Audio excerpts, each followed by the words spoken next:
드디어 모든 방해와 장애물을 이겨내고 느헤미야는 52일 만에 기적, 성벽을 완공하게 됩니다. 느헤미야 6장 15절 16절. 성벽 역사가 52일 만인 엘룰월 25일에 끝남에 우리의 모든 대적과 주위에 있는 이방 족속들이 이를 듣고 다 두려워하여 크게 낙담하였으니 그들이 우리 하나님께서 이 역사를 이루신 것을 알미니라. 원수들은 그렇게 느헤미야를 낙담시키고자 하였으나 단호한 기도와 불굴의 정말 신념을 가지고 결국은 오히려 대적들이 낙담하게 되는 일, 하나님께서 함께 하시니 정말 방법이 없구나. 여러분이 놀라운 선언이 여러분 인생의 오랜 기도와 간절한 소망 가운데도 있게 되게 되시기를 바랍니다. 이제 성벽은 완공되었습니다. 이게 만약에 드라마였으면 이제 여기서 끝났어야 하겠죠. 그러나 느헤미야서는 아직 절반에도 미치지 못했습니다.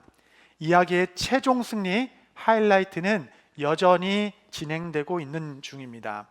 성벽 완공은 최종의 목표가 아닙니다. 최종의 목적을 위하여 꼭 이뤄야 할 과제였을 뿐입니다. 이제 첫 번째 큰 과업을 이루었으니 느헤미야는 이제부터 본질적인 일에 매진하기 시작합니다. 진정한 하나님의 나라의 실현. 느헤미야는 성벽이 완공된 즉시 사람들을 세우기 시작합니다. 느헤미야 7장은 사람을 세우는 장입니다. 여러분, 결국은 사람입니다. 느헤미야 7장에 등장한 사람의 이름만 98명에 이릅니다. 읽다 보면 이름이 계속 나오는데 저는 왜 이렇게 이런 이름을 읽을 때마다 가슴이 벅차오르는지 모르겠습니다. 이 이름 하나하나가 사실 우리 성도님 여러분 이름 하나하나 같다는 생각이 들기 때문입니다. 느헤미야가 첫 번째 세운 그룹의 지도자들은 레위인들이었습니다. 7장 1절 보면 성벽이 건축됨에 문짝을 달고 문지기와 노래하는 자들과 레위 사람들을 세운 후에, 특별히 세 부류의 사람을 먼저 세웠다라고 나오죠. 문지기, 노래하는 사람, 레위인들. 이 사람들은 모두 성전 봉사자들이었습니다. 이 모두는 예배자들이었어요. 이것이 느헤미야 통치 철학이자 그 삶의 우선순위였습니다. 느헤미야의 심장은 예루살렘에 무너진 성벽을 세우려 했던 것이 아니라 예루살렘에 무너진 예배를 세우고자 했던 것입니다. 140년 전 나라가 멸망한 이후에 성전이 다 파괴되고 다 흩어진 이유는 성벽이 없었기 때문에가 아니라 그들이 멸망한 이유는 예배가 무너졌기 때문이라. 이 마음을 가지고 성전 건축의 비전은 완성이 아니라 여러분 그것은 시작에 불과한 것 아니겠어요?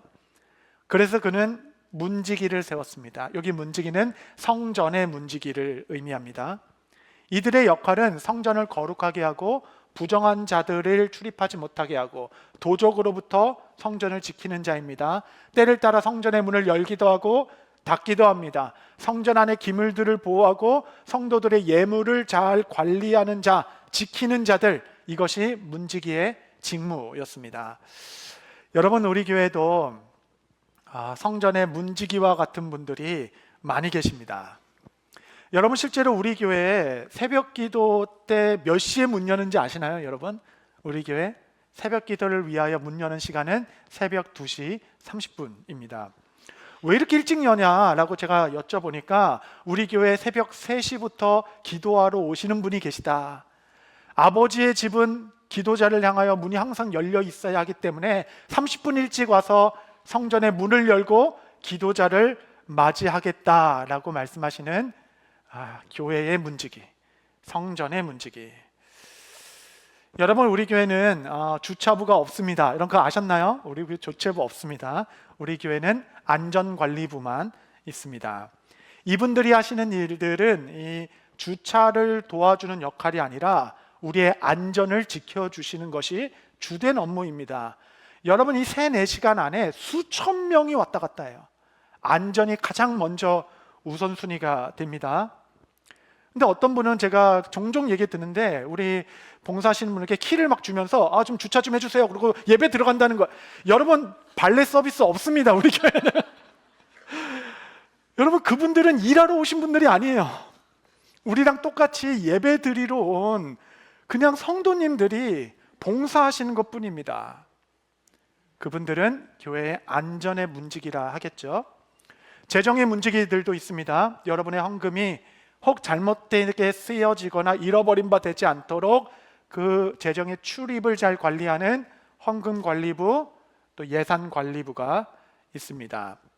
또 무엇보다 먼저 교회를 위하여 기도하고 교회 사역마다 중보하며 오늘도 이 3부 예배를 위하여 중보하고 계시는 성도님들이 계십니다. 그분들은 영적인 문지기, 기도의 문지기로 우리의 성벽이 되어주시고 계십니다. 우리 교회가 이제 40주년 맞춰서 40여 년의 역사를 편찬하고 있는데 할 수 없이 역사를 기록하기 위해서 당시의 목회자가 누구였는지, 장로가 누가 섬겼는지 기록하게 되지만 사실 우리 모두는 다 알고 있습니다.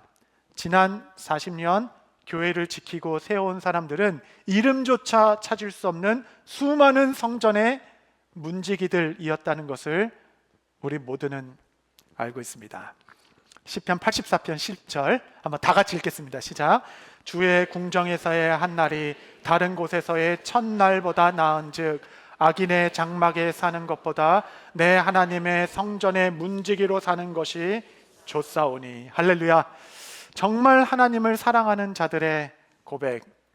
나는 문지기라도 하나님의 집에 있겠습니다. 세상 화려한 곳, 멋진 곳에서의 첫날보다 아버지의 집에서의 하루가 더 내게는 영광스럽고 행복합니다. 이것이 나의 기쁨이고 이것이 나의 감사입니다. 이런 자들이 주님께서 가장 먼저 앞서 세우시는 이름 없는 하나님의 종, 이런 분들의 묵묵한 섬김 위에 저는 하나님의 신령한 복이 가득하시기를 축복합니다. 문지기를 먼저 세우시고, 두 번째는 노래하는 자들을 세우셨습니다. 노래하는 자들은 예배하는 자들, 찬양을 맡은 자들을 의미합니다.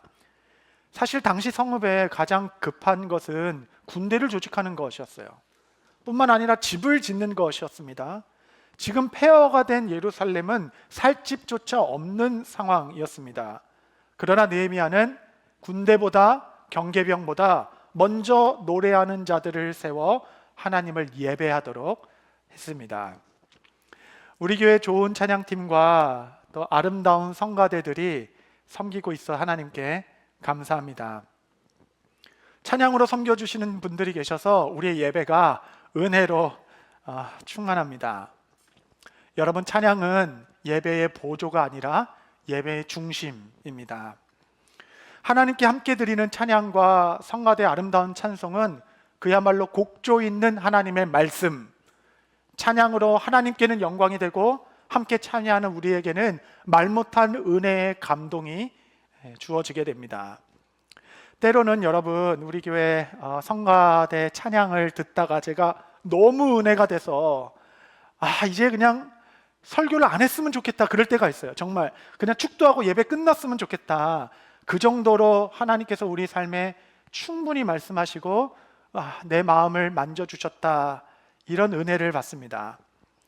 그렇다고 또 제가 설교를 안 하면 목사님 이제 영원히 하지 마세요, 그럴까봐 제가 또 제 순서에 꾸역꾸역 나오는 겁니다. 여러분, 찬양은 사람을 기쁘게 하는 것이 아니라 하나님을 기쁘시게 한다 하시니 이것보다 더 영광스러운 일은 없겠습니다. 다시 한번 여러분 꼭 기억하십시오. 찬양 대원 여러분, 또 우리 성가대원 여러분, 여러분 한 분 한 분은 하나님께서 세우신 예배자들이십니다. 저는 우리 교회 찬양팀, 또 우리 시온성가대, 우리 성가대에 주님의 군대로 더 가득 찼으면 좋겠습니다. 많은 자들이 나와 주님을 예배하는 가장 앞자리에 군대와 같이 서게 되기를 바랍니다. 노래하는 자들을 기뻐하셔서 가장 먼저 세우신 하나님의 마음. 세 번째 세운 그룹은 레위인들이었습니다. 레위인들은 여러 직무가 있는데 그 중에 가장 중요한 직무 중에 하나는 말씀을 깨닫게 해주는 입니다. 느헤미야 8장 7절 9절. 레위 사람들은 백성이 제자리에 서 있는 동안 그들에게 율법을 깨닫게 하였는데 하나님의 율법책을 낭독하고 그 뜻을 해석하여 백성에게 그 낭독하는 것을 다 깨닫게 하니 백성이 율법의 말씀을 듣고 다 우는지라. 총독 느헤미야와 제사장 겸 학사 에스라와 백성을 가르치는 레위 사람들이 모든 백성에게 이르기를 오늘은 너희 여호와의 성일이니 슬퍼하지 말며 울지 말라 하고. 이것이 레위인들의 역할이겠죠. 다 백성들 삶에 깊숙이 들어가서 말씀을 읽어주고 풀어주고 깨닫게 하게 하시는 일. 우리는 만인 제사장설을 믿습니다. 말씀을 깨닫게 하고 말씀을 전파하는 것은 비단 목회자만의 일은 아닙니다.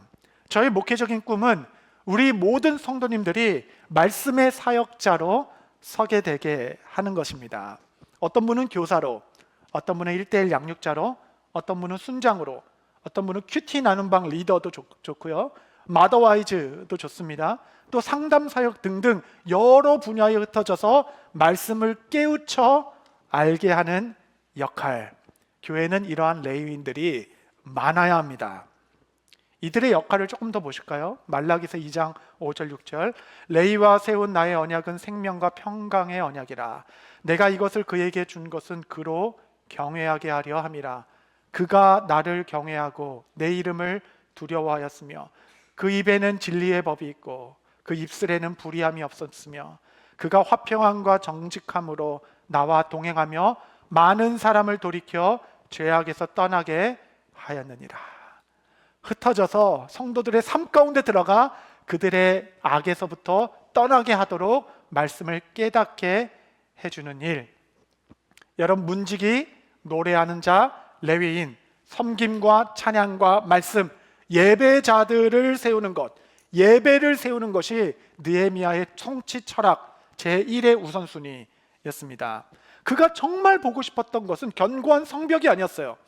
그 성벽의 울타리 안에서 영화롭게 올려드리는 예배였습니다. 여러분, 예루살렘은 지리적으로 변두리입니다. 남쪽의 애굽, 북쪽의 아시리아, 두 강대국 길목에 낀 변두리 땅이죠. 이 변두리 예루살렘이 세계의 중심이 되었습니다. 왠지 아십니까? 군사력 때문인가요? 무슨 경제력 때문입니까? 딱 하나의 이유예요. 그곳에서 하나님을 예배하기 때문에, 하나님의 임재가 거기 있기 때문에 예루살렘이 지금도 세상의 중심이 되어 있습니다. 여러분, 느헤미야는 아무리 급해도 군대를 먼저 세우지 않았어요. 경계를 먼저 세우지 않았습니다. 우리의 안전보다 더 우선되는 것이 있습니다. 그것은 예배. 저는 여러분과 함께 견고한 예배 공동체를 세우게 되기를 바랍니다. 두 번째, 예배자를 세운 후에 느헤미야는 예루살렘을 다스릴 지도자 그룹을 세우게 됩니다. 7장 2절에 보시면 네아우 하나니와 영문의 관원 하나냐가 함께 예루살렘을 다스리게 하였는데 하나냐는 충성스러운 사람이요 하나님을 경외함이 무리 중에서 뛰어난 자라. 여러분 보십시오. 어떤 자를 하나님 나라의 지도자로 세우는가? 그는 충성된 자고 모든 무리보다 하나님을 더 경외하는 자가 지도자가 되는 겁니다. 충성됨이란 처음과 중간과 끝이 동일한 사람을 의미하는 것입니다. 어떤 상황에서도 하나님을 향한 나의 태도와 나의 신앙이 동일한 사람을 우리는 충성되다라고 얘기합니다. 이 충성됨은 하나님 나라의 기초. 하나님 나라는 똑똑한 사람이 다스리는 것이 아닙니다. 돈 많이 있는 사람도 아닙니다. 충성된 사람. 우리는 우리 주변에서 일어난 일을 다 통제할 수 없죠. 그래서 때로는 먹먹하기도 하고 답답하기도 합니다. 하지만 적어도 이 변화무쌍한 세상에 반응하는 나의 태도는 내가 결정할 수 있죠. 아무리 나를 둘러싼 세상이 흔들린다 하더라도 나는 낙담하지 않겠습니다. 주님의 신실함과 주의 돌보심을 믿음으로 오늘도 주님 안에서 주님을 바라보고 나는 주 안에서 계속 살아갈 것입니다. 처음과 중간과 끝이 동일한 자. 여러분이 충성이 감동입니다. 부러움이 감동이 아니에요. 여러분 간증을 들어보면 너무 부러움을 얻어서 감동, 영향력을 끼치려 하는 경우가 많은데 부러움은 감동을 주는 게 아니라 시기와 질투를 낳기 쉽습니다. 여러분 간증을 들을 때 여러분의 마음을 울리는 그 대목을 기억해 보십시오. 그것은 기도 응답의 순간이 아니라 충성의 순간입니다. 세상에 정말 저런 상황에서도 그렇게 신실하게 변함없이 하나님 앞에 있었던 거야? 그 충성이 울림이 되어 우리에게 감동을 주게 되는 것이죠. 충성된 자가 지도자가 됩니다. 또한 하나님을 경외하는 것이 우리의 힘이 됩니다. 여러분 권력과 권위는 완전히 다른 것이에요. 권력은 한 줌의 모래성과 같이 무너지는 것입니다. 여러분 권력은 잔인한 것입니다. 하나님께서 그의 경외하는 자에게는 권위를 주십니다. 권위는 권력과는 비교도 되지 않는 힘입니다. 하나님께서 주신 권위는 영적 권위이겠죠. 그 영권이란 세상 그 무엇에도 밀리지 않는 힘. 하나님 나라 일꾼에게 영권이란 있어도 되고 없어도 되는 그 무엇이 아닙니다. 그 영적 권위가 없으면 아무것도 할 수 없습니다. 그 권위는 신비로움이고 궁금함이며 무게감이고 능력입니다. 하나님을 경외하는 자에게 권력은 있어도 되고 없어도 되고 아무것도 아닌 것이에요. 하나님을 경외하는 자에게 주가 그의 영적 권위를 더하시리라. 하나님을 경외하는 것만이 이 철옹성과 같은 이 세속의 시스템을 이길 수 있는 힘이 됩니다. 오늘도 불꽃 같은 눈으로 나를 보고 계신 하나님을 가장 의식하며 그 눈 아래서 그분만 두려워하며 살아가는 삶, 그에게 하나님께서는 권위를 더해 주십니다. 느헤미야는 결코 혼자 일할 수 없죠. 그래서 지도자를 세워 그의 통치를 위임하게 됩니다. 위임이 뭐지? 이런 것이 이제 교회에서만 많이 사용해서 잘 와닿지가 않죠. 위임이란 지금도 하나님께서 일하시는 방법이 됩니다. 위임이란 뭐냐면 하나님께서 어떤 잃어버린 한 영혼을 지극히 사랑하시는 거예요. 지극히 사랑하셔서 그 사랑하는 마음을 이 영혼에게 감동을 부어주시는 것이 아니라 이 영혼에 대한 마음을 다른 헌신자를 세워 그에게 부어주시는 거예요. 하나님의 마음을 이에게 부어주셔서 이 헌신된 자가 잃어버린 자를 찾아가게 하는 것, 이것이 위임이라는 것입니다. 지금도 하나님께서는 열방을 향한, 잃어버린 백성들을 향한, 누가 나의 마음을 함께 나누며 그들에게 갈 것인가? 누가 깨지고 상한 나의 백성들을 위로해 줄고, 아파하고 있는 다음 세대들, 방황하고 있는 청년들을 향한 마음, 저 북녘 땅에 지금도 지하교회에서 두려움 가운데 신앙을 지키고 있는 그 지하교회의 성도들, 예수님의 이름을 한 번도 들어보지 못한 채 사망의 그늘에서 무지한 채 살아가고 있는 수억의 사람들, 지금도 어딘가는 굶주림과 두려움으로, 신분 문제로, 깨어진 문제로 눈물을 흘리고 있는 자들, 그들을 향한 하나님 아버지의 마음을 부어줄 자들을 찾고 있는 것이죠. 이 마음을 위임해 주는 것입니다. 그러므로 여러분, 그 감동을 거부하지 마십시오. 하나님께서는 지금도 우리에게 가라라고 말씀하시는 겁니다. 이 마음이 있어야 지도력을 발휘할 수 있습니다. 결국 지도력이란 열정의 전염 아니겠어요? 하나님의 마음은 언제나 뜨겁고 언제나 정열적이십니다. 마치 십자가의 선열만큼 애절하고 뜨겁습니다. 여러분, 교회는 기술로 섬기는 것이 아닙니다. 위임받은 그 마음으로 섬기는 것이죠. 그 마음이 영향력입니다. 그 마음이 권위입니다. 여러분, 그 마음을 잃어버리면 다 잃어버리는 것이에요. 우리가 섬기면서 자꾸 다툼이 일어나는 이유는 이 첫 마음을 잃어버렸기 때문에 그렇습니다. 여러분의 마음을 지키십시오. 내가 이 일을 왜 처음 시작했는지, 그 첫 마음, 하나님의 마음 없이는 아무것도 우리는 이룰 수 없는 자들이 됩니다. 정리하자면 느헤미야는 성벽을 완공한 후에 첫 번째 예배자들을 세웠고, 두 번째는 충성되고 경외하는 지도자들을 세웠죠. 마지막 세 번째는 각 성읍의 가정들을 깨우기 시작합니다. 7장 3절, 내가 그들에게 이르기를 해가 높이 뜨기 전에는 예루살렘 성문을 열지 말고 아직 파수할 때에 곧 문을 닫고 빗장을 지르며 또 예루살렘 주민이 각각 자기가 지키는 곳에서 파수하되 자기 집 맞은편을 지키게 하라 하였노니. 여러분, 아직 성읍은 안전하지 않습니다. 그래서 성문은 일찍 열고 오랫동안 열어놔야 될 터인데 해가 중천에 떴을 때 잠깐 열고 빨리 닫아라 할 정도로 지금 안전하지 않는 위기의 시국이었습니다. 이러한 때는 모든 가정이 깨어나야 됩니다. 모든 가정이 깨어나 적어도 자기 집과 자기 앞에 마주한 서너 가정은 서로 지켜주어야 합니다. 지금 시국이 아주 위기의 때예요. 그래서 느헤미야는 다른 사람들이 너를 지켜줄라 기대하지 마라. 적어도 자기 집은 스스로 지켜라.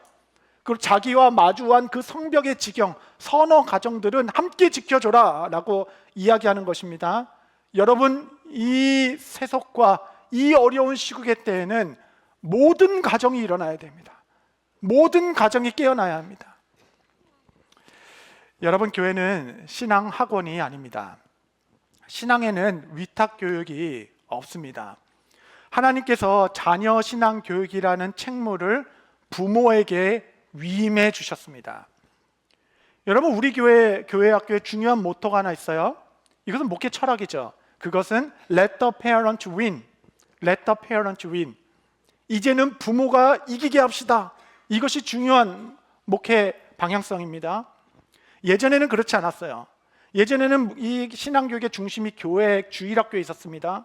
그래서 주일학교 교회에서 하는 것을 부모가 도왔죠. 그러나 이 무게 중심이 다시 가정으로 가야 한다라는 것이 비블리컬 메시지입니다. 이제는 가정에서 부모가 자녀 신앙 교육을 잘할 수 있도록 오히려 교회가 도와주는 거죠. 자료를 제공해주고 훈련을 제공해주고 기도해주고 상담해주고 지원해주면서 Let the parents win. 집에서 부모가 신앙으로 이길 수 있도록 우리가 교회가 도와주겠습니다. 이런 패러다임 시프트가 일어난 것입니다. 우리 교회 G2G 제자훈련, 부모가 자녀에게 1:1 양육하는 것입니다. 여러분, 올해 G2G 100명 신청했습니다. 여러분 그거 아시나요? 정확히는 47가정. 아버지가 아들을, 엄마가 딸을 13주간 만나서 성경 공부를 시켜주는 겁니다. 와, 13주간 정말 인격 훈련의 끝판왕. 이걸 그냥 막 죽여 살려 막 너무 나만 닮아가지고 나의 그 화나게 하는 포인트를 알아. 그 호흡을 알아. 그 빨리 대답할 수 있어도 잠깐 하여튼 이게 용서가 안 되는데, 여러분, 아이들에게 투자한 수고와 애씀이 100배로 열매 맺을 것은 영적인 투자밖에 없습니다. 여러분, 그래요. 아이들에게 막 투자하고 막 열심히 해봐야 너무나도 희한하게 우리가 나중에 자녀들을 위해 부모의 마음은 못해준 것만 생각나고 자녀는 서러웠던 것만 생각나기 일쑤입니다. 여러분, 정말 영적인 것을 투자하였을 때 하나님께서 자라게 하시고 열매 맺게 하실 때에는 100배로 결실을 주시리라 성령을 믿음으로 이 일을 계속하는 것이죠. 시간이 지나면 부모에게는 영적 권이 하나밖에 남지 않습니다. 영적으로 투자하는 부모가 끝까지 공경받는 부모로 살 수 있습니다.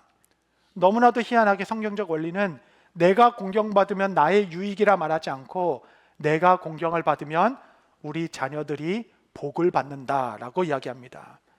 끝까지 자녀를 축복하는 길, 나의 마지막 호흡까지 자녀의 축복의 통로가 되는 길은 공경받는 부모로 사는 것이라서, 부모로 사는 동안 자녀들을 노엽게 하지 아니하고 영적으로 가르치기 시작하여서 영적 권위 하나 가지고 정말 자녀를 평생 복받는 통로의 일을 잘 감당하는 것. 여러분, 이 어려운 때는 온 가정이 깨어나야 됩니다. 이제는 스스로 지켜가야 합니다.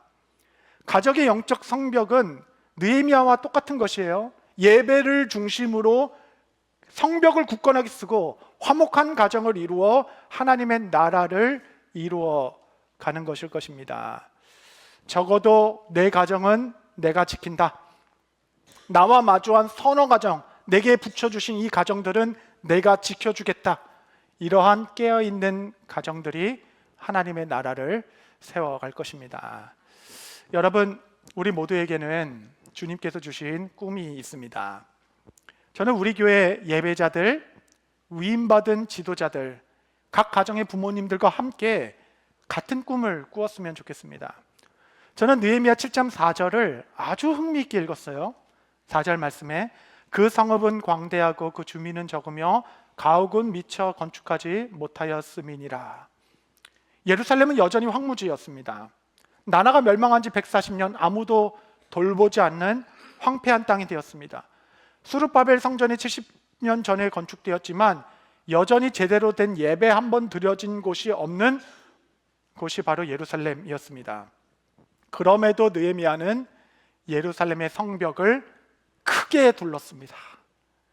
여러분 생각해 보면 살 사람도 없고 집들도 다 허물어졌는데 일을 빨리 마치고 싶으면 성전 주변에만 성벽을 딱 돌라가지고 요새화 만드는 것이 훨씬 쉬울 수도 있겠는데 지키기도 쉽고, 그는 원래 나라가 가장 강성했던 솔로몬 시대 그 성벽의 터 위 그대로 크게 울타리를 쳐서 성벽을 세워 성읍을 만들었습니다. 왜냐하면 그에게는 비전이 있었어요. 여러분, 비전은 그림입니다. 그는 이 그림을 그리며 성벽을 하나하나 세워갔을 것입니다. 그의 비전은 이 성읍은 하나님의 백성들로 다시 가득 차게 될 것이다. 그가 그렸던 그림을 함께 그리며 이 말씀을 한번 여러분 읽어보십시오. 스가랴서 8장 3절로 5절 제가 읽겠습니다. 여호와가 이같이 말하노라. 내가 시온에 돌아와 예루살렘 가운데 거하리니 예루살렘은 진리의 성읍이라 일컫겠고 만군의 여호와의 산은 성산이라 일컫게 되리라. 만군의 여호와가 이같이 말하노라. 예루살렘 길거리에 늙은 남자들과 늙은 여자들이 다시 앉을 것이라. 다 나이가 많음으로 저마다 손에 지팡이를 잡을 것이요 그 성읍 거리에 소년들과 소녀들이 가득하여 거기에서 뛰놀리라. 스가랴 선지자가 주셨던 그 말씀을 아멘, 비전으로 삼고, 비록 현실은 황폐하고 백성들은 흩어져 무너졌으나 하나님은 다시 이곳을 중심으로 삼아 예배를 받으시고 많은 사람들이 어린아이에서부터 노인에 이르기까지 이 진리의 성읍이라는 하나님 나라에 와서 함께 예배드리는 그것을 그리며 성벽을 크게 둘러 예루살렘을 재건한 느헤미야. 여러분, 이 일은 우리가 하는 것이 아닙니다. 스가랴서 8장 7절 8절 한번 다 같이 읽겠습니다. 시작. 만군의 여호와가 이같이 말하노라. 보라, 내가 내 백성을 해가 뜨는 땅과 해가 지는 땅에서부터 구원하여 내고 인도하여다가 예루살렘 가운데 거주하게 하리니 그들은 내 백성이 되고 나는 진리와 공의로 그들의 하나님이 되리라. 할렐루야. 만군의 여호와의 열심으로 내가 해 돋는 데부터 해 지는 그날까지 모든 땅에서 나의 백성들을 불러 이 진리의 성읍에 거주하게 하고 그들은 나의 백성이 되고 나는 그들의 하나님이 될 것이다. 여러분, 지금 작금의 현실은 사람도 없고 집도 무너지고 황폐한 땅이 되었지만 주께서 주의 열심으로 말씀 그대로 해 뜨는 데부터 해 지는 데까지 주의 백성을 다시 불러놓아 이 진리의 성이 하나님을 예배하는 자로 하나님의 백성들로 가득할 것이다. 가득할 것이다. 이 믿음이 있기에 성벽을 크게 두르는 것이에요. 성벽을 든든히 쌓는 것입니다. 우리는 터만 준비하는 것이에요. 보이진 것 없어도 이 황폐한 딸에 그날이 되면 많은 어른들과 젊은이들과 소년 소녀들이 함께 어우러져 하나님을 찬양하게 되는 그 성읍이 되는 것, 우리는 현실을 따라 우리의 지경을 치는 것이 아니라 이 말씀에 하시는 비전에 따라, 말씀의 지경에 따라 우리의 울타리를 크게 둘러내요 하나님께서 일하실 터를 만들어내는 것, 그것이 비전의 사람 아니겠습니까? 이 스가랴의 비전 그대로 요한계시록에 다시 한번 말씀하실 때는 요한계시록 7장에 모든 나라와 민족과 백성과 방언에서 아무라도 능히 있을 수 없는 큰 무리가 보좌 앞과 어린 양 앞에 서서 큰 소리로 외쳐 가로되 구원하심이 보좌에 앉으신 우리 하나님과 어린 양에게 있도다 하니, 여러분 그날은 올 것입니다. 그날이 온다라고 말씀하셨기에 우리는 터를 준비하는 것이죠. 우리 성벽을 크게 치는 것입니다. 수많은 젊은이들이 일어나 파도처럼 열방을 덮어 주님 오실 날을 예배하는 주의 일꾼들이 일어나기 시작하는 것, 만군의 여호와 열심히 해 돋는 데부터 해 지는 데까지 주의 백성을 다 부르기 위하여 그의 마음을 쏟아진 바 된 자, 그의 마음을 아는 헌신자들을 일으켜 열방을 파송하게 하는 일, 그 일을 여러분과 함께 준비하고자 하는 것입니다. 여러분의 성벽을 크게 두르십시오. 여러분의 자녀들의 성벽을 크게 두르십시오. 우리 자녀들은 이 버겐 카운티 안에 애들끼리 경쟁하고 그 친구 관계 가운데 오밀조밀, 그것이 우리의 아이들의 삶의 지경이 아닐 것이에요. 열방을 보여주십시오. 하나님께서 하신 일이 무엇인지 보게 하십시오. 큰 울타리를 트고 마음껏 뻗어나가도록, 여러분 큰 거목으로 자라도록 위임받은 부모님께서 믿음으로, 신앙으로 자녀들을 양육해 주시기 바랍니다. 여러분, 결국 우리가 많은 걸 잃어버린 것 같지만 정작 우리가 잃어버린 건 딱 하나뿐이에요. 그것은 하나님의 마음입니다. 그 마음이 모든 것입니다. 여러분, 결국은 사람입니다. 하나님께서 우리 모두를 예배자로 부르셨고 위임받은 지도자로 부르셨고 각 가정을 세우는 일꾼으로 부르셨습니다. 하나님께서 반드시 이루시겠다는 그 큰 날을 믿음으로 바라며 오늘도 각 처소에서 우리의 성벽을 견고하게 세워 하나님께 예배드리는 믿음의 공동체, 우리 모두 되게 되시기를 바랍니다.